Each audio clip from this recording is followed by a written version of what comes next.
Hello students, welcome to Educate. I hope you watched my previous videos on functions. So now let's talk about the polynomials and their inverses. So what is a polynomial? Basically, this is the general formula of a polynomial. It's given by this general form. It looks so complicated, but in actual fact, it's nothing. It's just not a big deal. So basically, a polynomial is a function that has got a coefficient. It has got a certain variable, the one that you are the one that is an independent one, and then it has got a certain exponent. So basically, something that has got a coefficient, it's got a variable, and an exponent is a polynomial. Okay, in my own terms, okay, the terms of making this simpler. So in a sense here, examples of polynomials can include these functions. This is g of x is equals to x plus 3. As you can see that in this function, we do have a coefficient, which is 1. We do have a variable, which is x, the one that is the independent one, and then we do have an exponent. In this case, the exponent is 1. So since the exponent of the highest exponent here in the variable, it is 1, we say now that this function is a polynomial of degree 1. So the degree of a polynomial just tells you the highest exponent of that polynomial. In this case, you can see that we only have got only one variable, which is x, and it is raised to the power of 1. Hence, we say that this is a polynomial of degree 1. You can do the same thing for this next function, f of x given by x squared minus 5. X has got a coefficient of 1, and then x, it is the variable, and then it is raised to a power 2. So we say that this is a polynomial of degree 2. And so forth. This is h at x given by x to the power 10 plus 2x to the power 8 minus 3. Now you have got x here to the raised to the power 10. You have got x here raised to the power of 8. So which degree is this polynomial? Basically, you look at the highest exponent. You look at the variable that has got the highest exponent. In this case, you have got x exponent 10, x exponent 8. So you're going to pick x exponent 10, basically. So when you pick x exponent 10 here, you can see that here the variable's exponent is 10. So we can say now that the degree here is degree 10. So this is a polynomial of degree 10.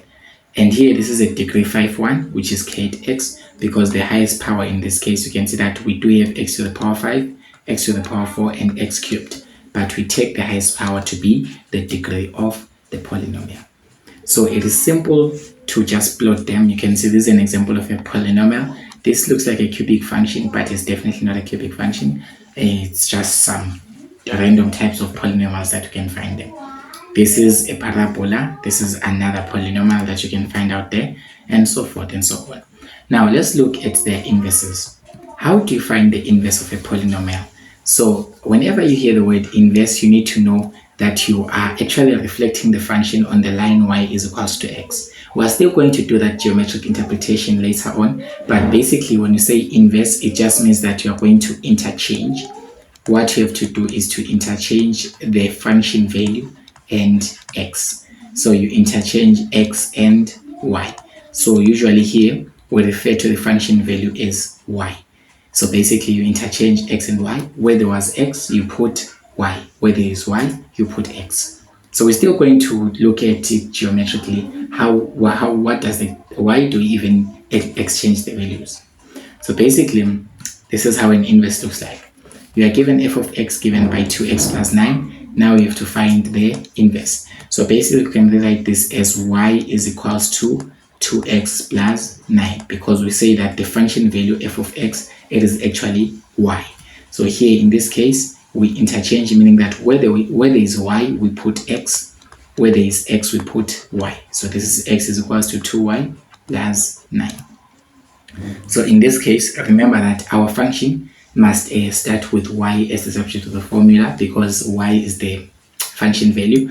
So in this case, you can just transpose the 9 that side. You have x minus 9 is equals to 2y. And to make y the subject of the formula, you divide by 2 on both sides. So y there will be equals to x minus 9 over 2.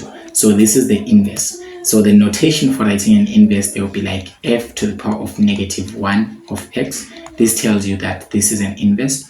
So in this case, the inverse is x minus 9 over 2. So it's all about interchanging the value, the x and the y value. Where there is x, you put y. Where there is y, you put x. What about this one given by g of x equals to 4x plus 2? Basically, you transform this g of x and you write it as y is equals to 4x squared plus 2, because basically g at x is the function value, which is just the y value. In this case, you first exchange. Where there is y, you put x, and where there is x, you put y. So this is 4y squared plus 2. So in this case, you transpose the 2 to the other side. This will be x minus 2 is equals to 4y squared. And in this case, you can divide by 4 on both sides. If you divide by 4 on both sides, this is going to give you something like this. Y squared is equals to x minus 2 over 4. And remember, we want to make y the subject of the formula.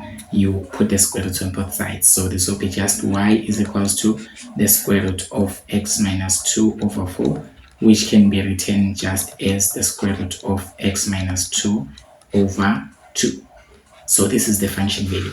So bear in mind that when you do an inverse and you notice that there's a square root that you put at some point, then you set this value to plus or minus. So this is plus or minus, because remember that on a square root, you basically have got two values. It's either a positive value and a negative value that can give you the same, that they can give you the same square.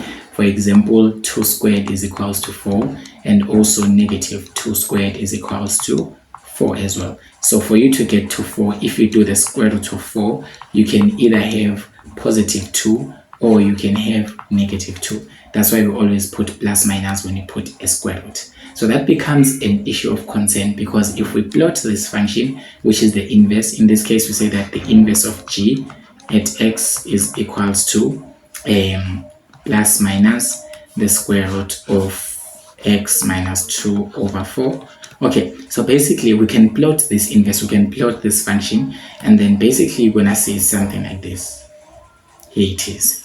So basically here, this is a what? This is the inverse of a parabola. This is an inverse of a parabola. So the inverse of a parabola, we can see that this is not a function. This is not a function.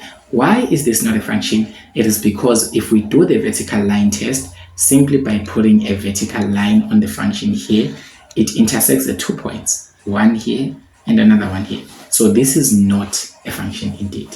So how do we make it a function? We do this thing known as a restricting of the domain. So this is not a function because the vertical line test, when you do the vertical line test, it intersects twice. It must only intersect once if it's a function. I covered this in my previous video. I will link it in the description. So now, since this is not a function, you need to restrict the domain. Basically, by restricting the domain, you are basically going to take only one possible value. So as you can see that the equation here, f of x given by square root of x plus 2. When you put a square root function like this, there is always a plus or a minus. So there is a plus or a minus. So in a sense here, that is why your values, you are having one x value associated to two y values. One is positive, one is negative, and that makes this a one too many, and it is not a function. So basically what you have to do, you have to restrict the domain. So you can actually separate this function into two parts. You can just call one function as f(h) at x, whereby you only take the square root of x plus 2, which is positive, and you separate it into another function. Maybe you call it g at x, whereby you take only the square root of negative x plus 2. So here basically you split the sign, because this plus minus, which is caused by the square root. Remember when we're doing this this inverse of a parabola, we found something that is called a square root, and it's called a plus minus option. So the plus minus option already tells us that this is not going to be a function. It tells us that we've got two options here for our y values or for our function values. So basically this is going to make this not to be a function. So in a sense here, you have to restrict the domain, meaning that you have to pick one function that will have only positive values, another one that will have only negative values. This is known as restricting the domain. So how would your functions look like? Look at this function which is b, and look at this function which is c. So you can see that basically here, this function which is b, it has got only part, this part.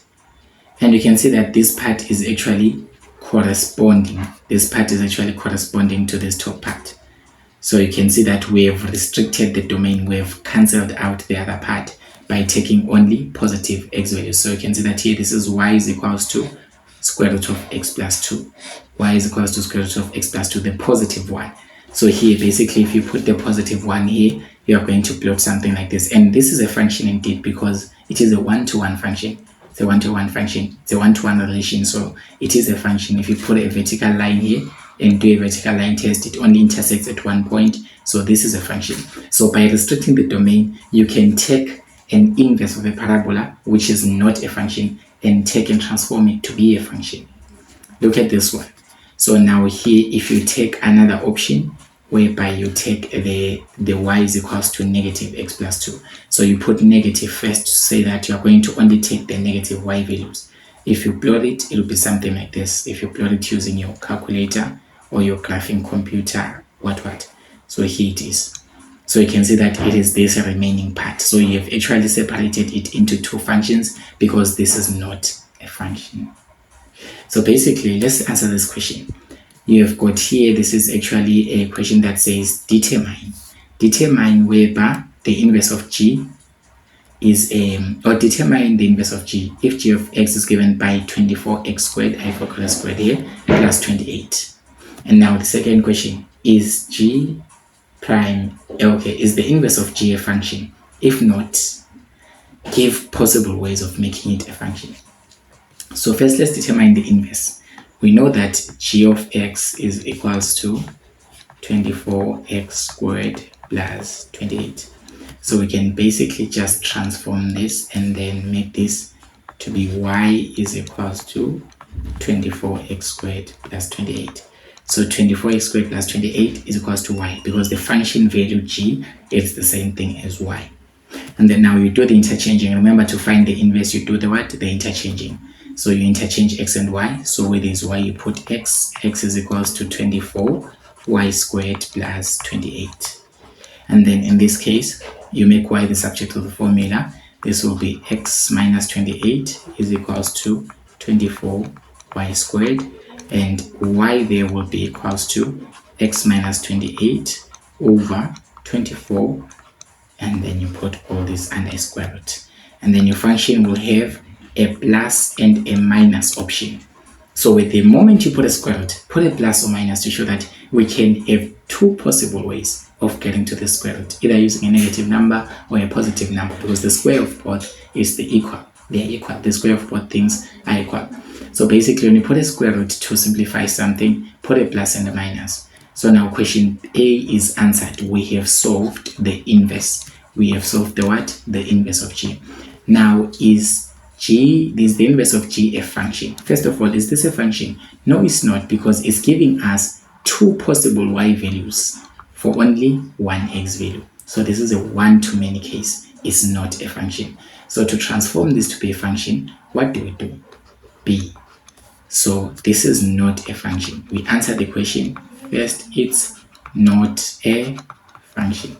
So since it's not a function, what are the possible ways of making it a function? You have to do what? You have to restrict the domain. You have to restrict the domain. So how do you restrict the domain? Since you have got two values, a positive one and a negative one, this plus and minus, so you basically have to have two functions, separate them into two functions, whereby you have got one function, let's call it maybe h at x, which will be given by a positive square root of x minus 28 over 24. So it means you are only taking the positive values. Or you can have another function, okay, let's just say h at x.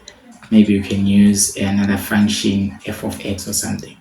So another function f of x, whereby you put negative first and then the square root of x minus 28 over 24. So here, what you have done here, it is known as restricting the domain. You have actually restricted the domain. You have taken the positive ones and the negative ones separately.